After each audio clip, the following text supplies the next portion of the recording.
everything begins with time. If you've got no time to exploit those opportunities or even look for them or see them.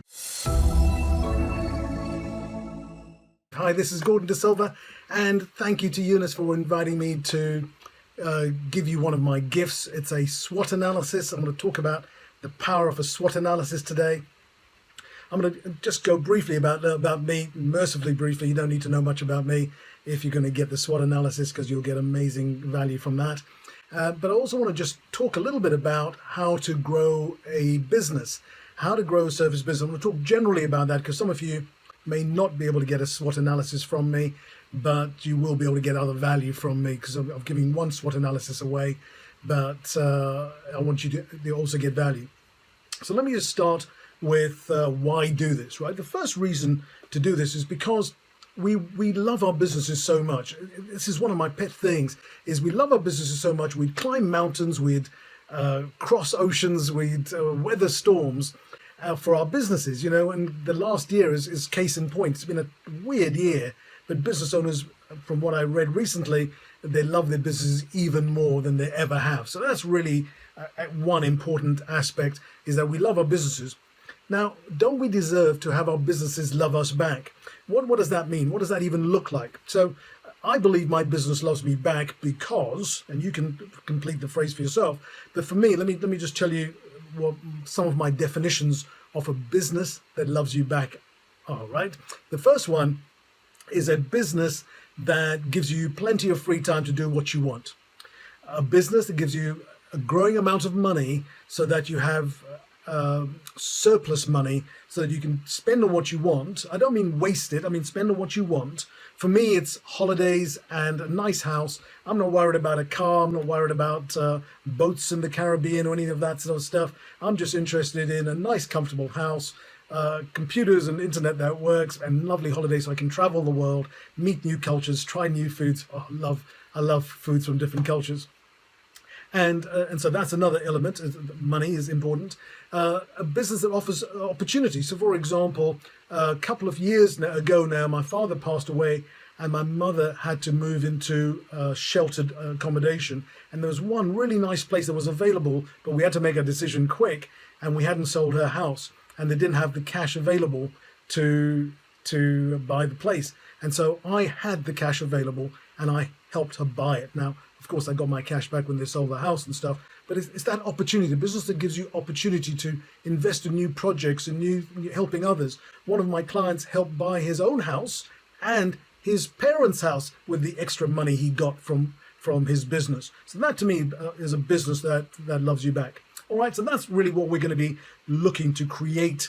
And that's what I believe everyone wants in some form or other, right? They may not want very much money, they may not want very much time, they may not want very much impact, but they want bits of it, okay? So let me just tell you a little bit about me. My name's Gordon D'Silva. I am a chartered accountant. Now, if you're in the US, you can probably read CPA, I think you guys call them. So qualified accountants, very highly qualified to be fair, and I've had 40 years in the business of accountancy and tax in the UK. So I don't deal with people's accounts outside the UK and people's tax outside the UK.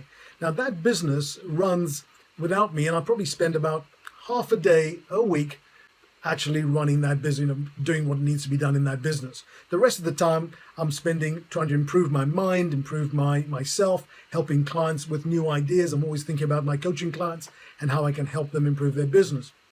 So that's the accountancy business. But I've also spent probably about $500,000 over the last 40 years in educating myself. So I'm a qualified coach, I'm a qualified hypnotherapist, and I've just done so many things, because in life we get opportunities to do different things, right? And we have certain setbacks. So for example, for me, my wife passed away about 20 years ago nearly now, and it was devastating. You can understand that, right? I had young kids at the time, and the 5 years before that, we had spent a lot of time together because my business afforded me that. But had I not done what I did in the years before that to allow that time and money and opportunity to spend that time and pay for medical bills without any worries at all, go on holidays with her and the kids, to spend as much time as we didn't know how much time we had together. In the end, of course, it was always going to be too short, regardless of how long it is, isn't it? And so that is an element of who I am, and what I discovered as a result of that was hypnotherapy. I wanted to help people in the same type of situation as me, to try to help their loved ones in a better way than I could with mine, and all that sort of good stuff. So I'm pretty well educated in terms of the way of the world, not so much academic stuff, but this is stuff that works. Does that make sense? So that's what I really want to touch on today. And I've got my little tablet here. I just want to make sure I do a full presentation, which is about 60 minutes, and then there's Q&A as well. It's a web class that's available for you anytime. I'll drop that in the comments after I've done this live. If it actually manages to go in the right place, I don't know if it will. I'm recording it on my phone just in case it doesn't, so that I can put it into the group for you. So the thing is, we've got to have three I like organizing things into threes, right? So I've got three problems, and the first problem is most business owners are overworked. So what do we want to do about that? We want to become more productive so we can create more spare time. That's what I've done for myself, and I help my clients do. What do we do with that time? Now, at some point you have a choice, like I do, of either working in your business to earn even more money by having a bit more clarity and spending a bit more time thinking about strategies to grow your business, and that's where the SWOT analysis that I'm offering free comes in. Or you could look for more opportunities to go on holiday, or to help others, or to do some charity work, or whatever else it is, right?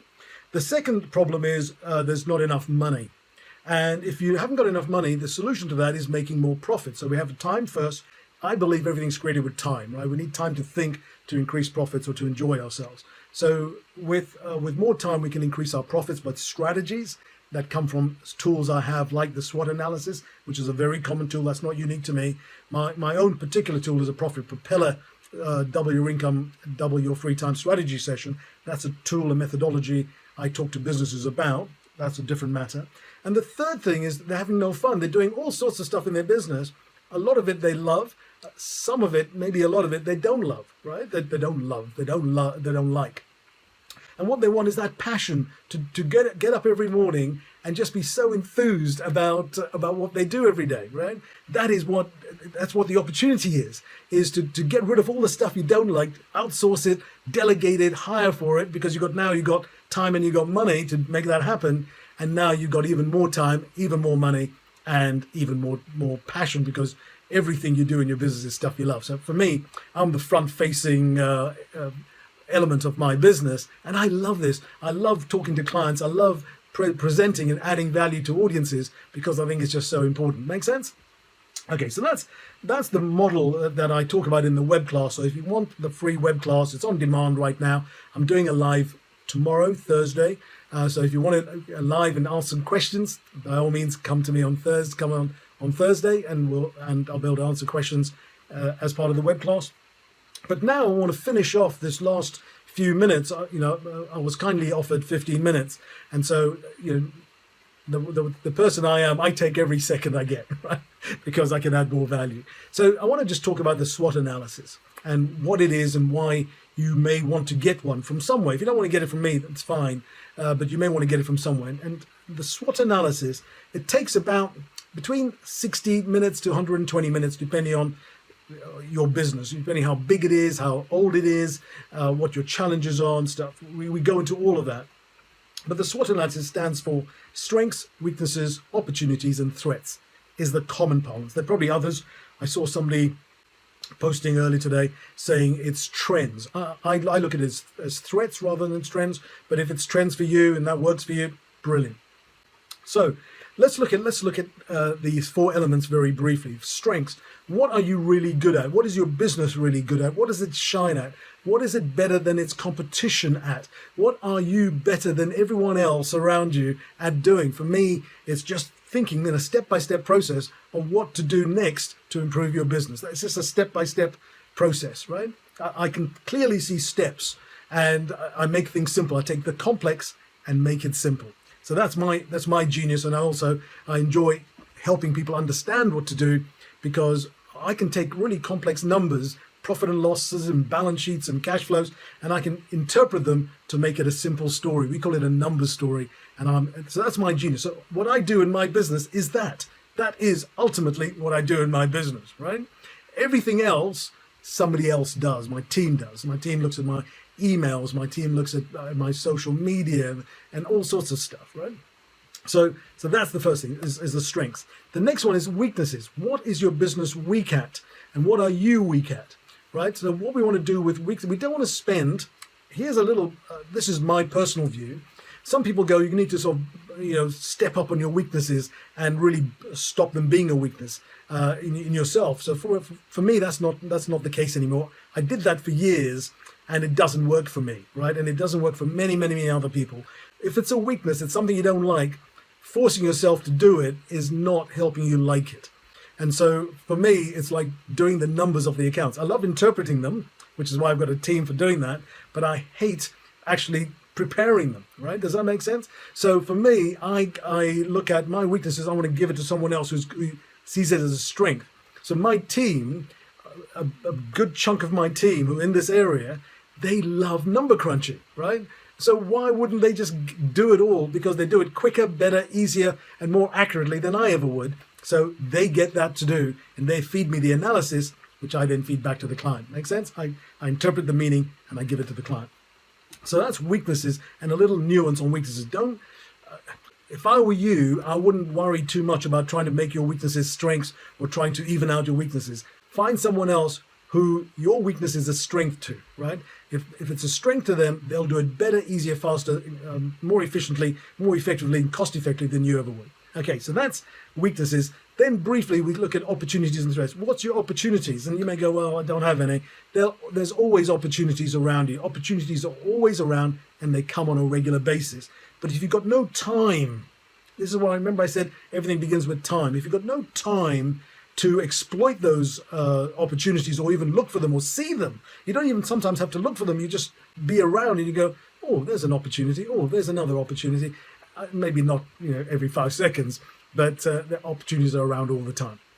So opportunities is where we're going to explore what's available to you. And because we're going to be spending the time one-to-one on this gift I'm giving out, whoever gets it, good luck to you. Then what you're going to notice is that the time we spend together, we're going to be so focused on you and your business. You're not going to be involved in emails and telephones and Facebooks and Instagrams. We're going to be talking about you and your business. That is ultimately it. Okay, make sense? So that is opportunities, and of course threats is what's coming up that could hurt you. What is coming up on the radar that could hurt you? What's happening in the environment? What's happening in the economy? What's happening in your marketplace? What's happening in your skill set? So, for example, as accountants, the world is changing completely right now, right? Things are becoming more and more automated, and the dinosaur accountants who still insist on doing things manually or handing over bits of paper, their time is running out because technology has taken over this whole area. And so as an example, the threat would be if you don't move with the times. And I saw a thing just today that 70% or 60% of businesses have taken on a new piece of technology since lockdown started last year. So keep that in mind, that the threats are real, and you've got to be aware of what the threats are in your market. You'll probably already be aware of them, but in the back of your mind, you're probably going, oh, I hope it doesn't affect me. I hope it doesn't affect me. All right, so that's what the SWOT analysis is about. To get hold of me, I'm going to put some links down below. You don't need me to tell you about it, but just hear me on this, right? Every business owner, this is my belief structure. This is why I'm okay at what I do, pretty good at what I do, is I believe there is no better way of creating the life of your dreams than through an owner-managed business. I've done it for myself, and I've seen it and done it for many, many countless of clients. I've worked with over 1,200 business owners, mainly in the service industry, so I really understand that model. It's my model, and I've helped them work, and now it's an online model. We transitioned, by the way, to online 10 years ago. 7 years we were completely online. We were ahead of the curve. That is what you have. When you have time to look at and money to look at opportunities, you can go and find them and then get ahead of the curve, and that way competition never gets you back. All right, that is it. I am out of time. I'm hoping you found this engaging. Put a note down below. Could I have done anything differently, better, easier, faster, slower? And what more do you want to know? And I'll get it to you. All right, you take brilliant care. I'll put the links down below for the web class and other bits. Take care. Bye-bye.